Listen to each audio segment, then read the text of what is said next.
Bueno, para la consulta popular se cambió la pregunta en torno a este tema que ya vamos a analizar un poco más a fondo, tomando el abreboca que nos hace Marcela Holguín. ¿Qué es lo que dice la pregunta en torno a este tema hoy? Veamos. ¿Está usted de acuerdo que en el país se prohíban los negocios dedicados a juego de azar, tales como casinos y salas de juego? Previamente, en la pregunta enviada por el presidente de la República, decía, previo a la pregunta, con la finalidad de evitar que los juegos de azar con fines de lucro se conviertan en un problema social, especialmente en los segmentos más vulnerables de la población. ¿Qué nos puedes decir tú, Marcela? ¿Es realmente un problema social? Hemos visto estadísticas preocupantes en tu reportaje de investigación. Bueno, Janet, amigos, así es. Realmente lo que podemos decir es que básicamente sí se trata de un problema que va en aumento en el país. Son cada vez más los casos de ludopatía y de jóvenes que lo que hacen es básicamente ir a casinos a gastar el dinero. Pero lo que queríamos era adentrarnos un poco más en el problema y saber si es que efectivamente la solución está en cerrar los casinos o tomar otro tipo de alternativas. Y para ello nos acompaña también el asambleísta César Rodríguez. Y yo quisiera, asambleísta, buenos días, de empezar preguntándole precisamente eso. Esta es la manera, se planteó desde la Asamblea Nacional también otra alternativa que básicamente consistía en penalizar aquellos negocios ilegales y dejarlos actuar aquellos que actúan en la ley. Bueno, efectivamente estamos frente a un problema que amenaza grandes proporciones. Yo advertí hace algunos meses atrás que el Ecuador corría el riesgo de convertirse en un gran casino, porque encontramos en ciudades populosas como Guayaquil, como Machala, tragamonedas a la vuelta de la esquina, al lado de la tienda, al lado de la escuela. Y lo más grave es que son negocios ilegales, son negocios que no cumplen responsabilidad social ni cumplen obligaciones con el Estado, no pagan impuestos.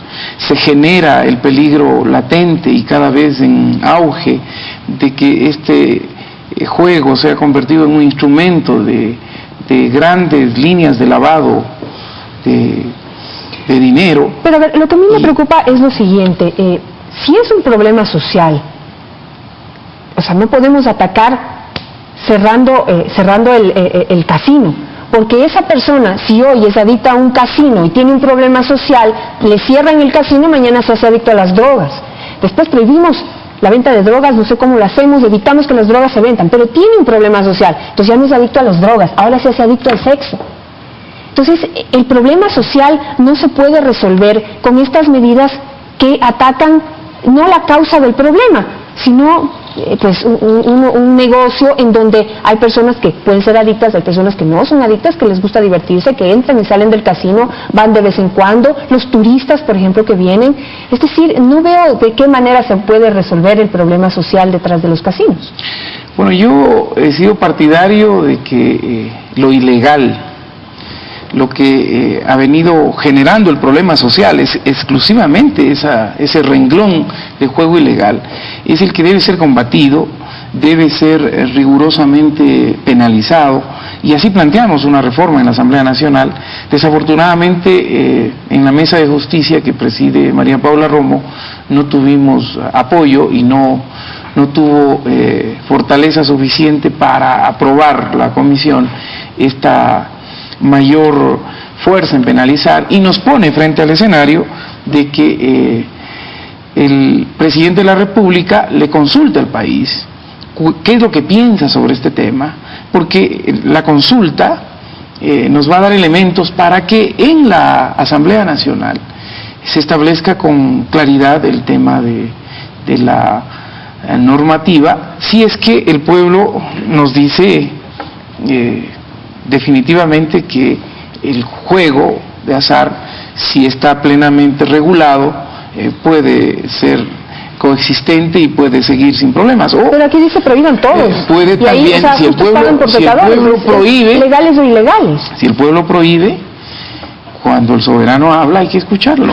Asambleísta. Y este será un país libre de juegos de azar si la ciudadanía se pronuncia al respecto. Bien, porque no se puede decir, no se le puede decir a la gente, voy a eliminar los juegos de azar y así se va a resolver el problema social. O sea, si a mí me dicen que mi esposo, hermano, pariente, primo o amigo va a dejar de ser ludópata porque van a cerrar los casinos, le voto que sí, pero esa no es la realidad. Además hay una cosa interesante, y es que dentro del reportaje nosotros lo que quisimos es precisamente buscar diferentes puntos de vista con respecto a esta problemática por un lado, y también a la pregunta planteada por el gobierno. Y uno de los psicólogos con los que hablamos nos decía precisamente aquello que Janet está comentando, es decir, la solución no está en suprimir el hábito, que es lo que se va a hacer en este caso. Cerrando los casinos se suprimiría el hábito de alguna manera, pero ¿y qué pasa con la adicción? ¿Cómo suprimimos la adicción? Es decir, eso es lo más fuerte, tenemos que atacar desde ahí. Porque resulta que una persona que no tiene un casino abierto se podrá ir a acceder a jugar juegos de azar en el internet o en casas y demás. Es decir, la adicción continúa. Bueno, efectivamente ahí hay dos temas. El uno es la ludopatía como un tema de prevención y de acompañamiento para la superación de ese problema. Y el otro es las condiciones que genera la sociedad para que esa ludopatía se pueda desarrollar. Me parece que en este rato los casinos legales, que están rigurosamente controlados, vinculados al cumplimiento de sus obligaciones, que tienen funcionamiento en un espacio que está determinado con absoluta claridad, que vincula desarrollo económico, porque establece generación de empleo, desarrollo al turismo en niveles en este caso, de niveles de los hoteles 5 estrellas. Nos parecía que eso es completamente pertinente. Lo grave es que al tener una normativa tan laxa, se ha abierto una explosión de tragamonedas colocadas en todo el país. Y hemos visto la experiencia de México, la experiencia de Perú, y realmente es preocupante las consecuencias de una ausencia de regulación. Y en este caso, si el país se pronuncia sobre una norma mucho más radical o más terminante de que no existan juegos de azar, bueno, eso va a cambiar el escenario, y efectivamente, al menos para la proliferación de este problema social, habrá una medida radical que indudablemente puede generar otras vías que podrá generar más ilegalidad incluso. En todo caso, esta es una consulta que va a medir cuáles son los niveles de comprensión que tiene la ciudadanía sobre este problema y cuál es su visión al respecto. Creo que tenemos que tomarlo así, porque la enmienda constitucional que va en referéndum, esas 5 primeras preguntas, indudablemente van a cumplir un cometido de enmendar la Constitución inmediatamente. La consulta es un instrumento que le permite al Estado y todas sus instituciones tener desde la ciudadanía un elemento que alimenta una política que sobre ese tema se tiene que implementar en el país. Adicionalmente, creo que hay otro problema que se debería también resolver con respecto a esta pregunta, si es que la ciudadanía en este caso le da una respuesta positiva a este tema, a este interrogante. ¿Qué va a pasar también con aquellas personas que dependen directamente de los casinos? Es decir, según nos decían, son 23,000 personas que cubren sus necesidades con esto. Bueno, yo creo que ese es el dilema entre la opción que se tiene que tomar entre el bien común de la sociedad en su conjunto o de un grupo social particular.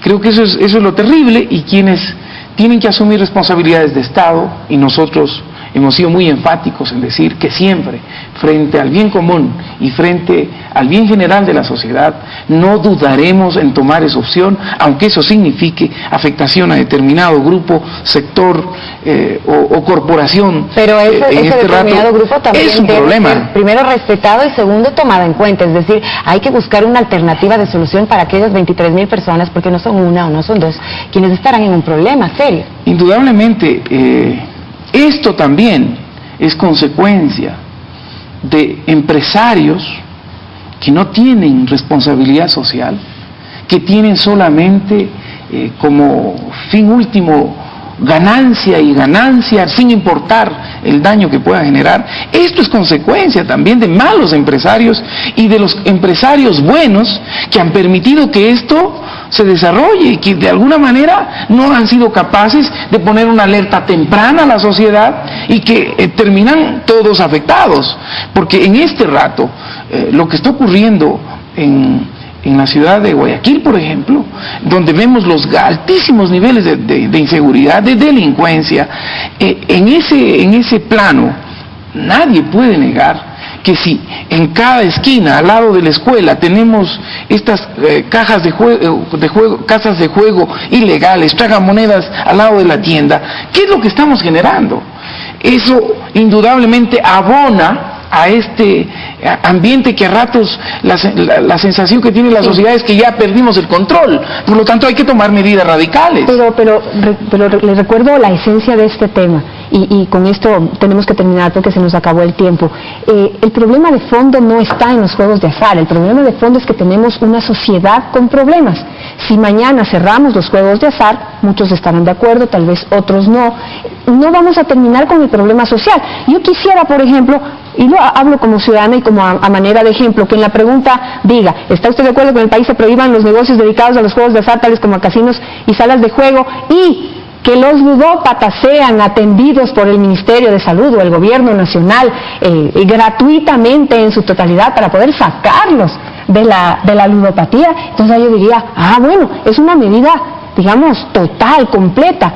Pero, ya le digo, estamos atacando solamente el final del problema. Esa persona que mañana no va a poder ir a un casino, se dedicará a tener otra adicción, porque el problema está en por qué tiene adicción. Tenemos una sociedad con 3 millones de migrantes, niños que crecen solos, mujeres que crían familias, hombres que son padre y madre.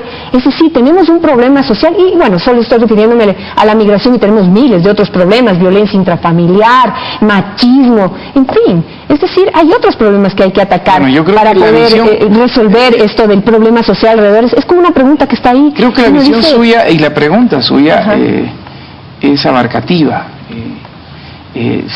Saca la pregunta simplemente de lo focalizado que está y lo integra en lo que significa un problema social que hay que verlo con mayor integralidad y amplitud. Y la pregunta no lo hace. Creo que la pregunta, de alguna manera, es apenas una orientación que sobre un tema tendrá que determinar una política pública, que tiene que integrarse a la salud, que tiene que integrarse a la rehabilitación, que tiene que integrarse a la prevención, que tiene que integrarse a todo un esquema que permita superar las condiciones de precariedad emocional, económica, que los ecuatorianos tienen para caer o ser presas fáciles, por ejemplo, de esta ludopatía.